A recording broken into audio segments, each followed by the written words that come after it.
भारतीय जनता पक्षाचे प्रदेशाध्यक्ष रवींद्रजी चव्हाण यांच्या मार्गदर्शनाखाली सातारा जिल्ह्यातील शिक्षक व पदवीधरांच्या प्रलंबित शासकीय प्रश्नांना गती देण्यासाठी आज कराड येथील हॉटेल फर्न येथे सेवा अभियान कार्यक्रमाचे आयोजन करण्यात आले होते। या कार्यक्रमात भाजपचे प्रदेशाध्यक्ष रवींद्रजी चव्हाण यांचे स्वीय सहाय्यक श्री संतोष साखरे यांनी उपस्थित शिक्षक व पदवीधरांशी थेट संवाद साधला। यावेळी त्यांनी विविध शासकीय अडचणी, प्रलंबित कामे तसेच अपेक्षा जाणून घेतल्या। अनेक प्रश्नांवर सकारात्मक चर्चा करण्यात आली असून संबंधित प्रश्न तातडीने मार्गी लावण्यासाठी योग्य मार्गदर्शन व सहकार्य करण्याचा विश्वास त्यांनी यावेळी व्यक्त केला। या उपक्रमाचा मुख्य उद्देश शासन व प्रशासन यांच्यात समन्वय साधून शिक्षक आणि पदवीधरांना न्याय मिळवून देणे हा असून सेवा अभियान माध्यमातून त्यांच्या अडचणी सोडवण्यासाठी प्रभावी प्रयत्न करण्यात येणार असल्याचे यावेळी त्यांनी स्पष्ट केले। कार्यक्रमास मोठ्या संख्येने शिक्षक, पदवीधर व भाजप कार्यकर्त्यांची उपस्थिती होती।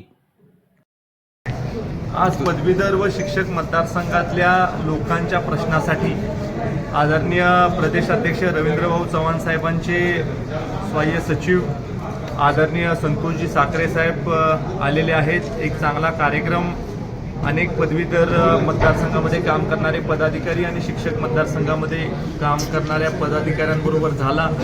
अनेक प्रश्नांच्या विषयी चर्चा विचारविनिमय झाला।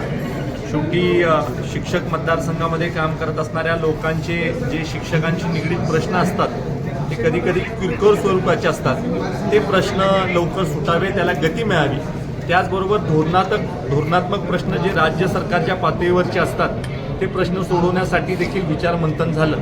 निश्चित ह्या दौऱ्याचा फायदा या दोन्ही मतदारसंघामध्ये काम करत असणाऱ्या विविध जाणकार कार्यकर्त्यांना गती देण्यासाठी होईल आणि येणाऱ्या काळामध्ये सातारा जिल्हा हा महायुती सरकारच्या पाठीशी आहे। त्याचबरोबर शिक्षक मतदारसंघामधला आमदार निवडून देण्यासाठी, पदवीधर मतदारसंघामधला आमदार निवडून देण्यासाठी खारीचा वाटा हा सातारा जिल्हा उचलेल।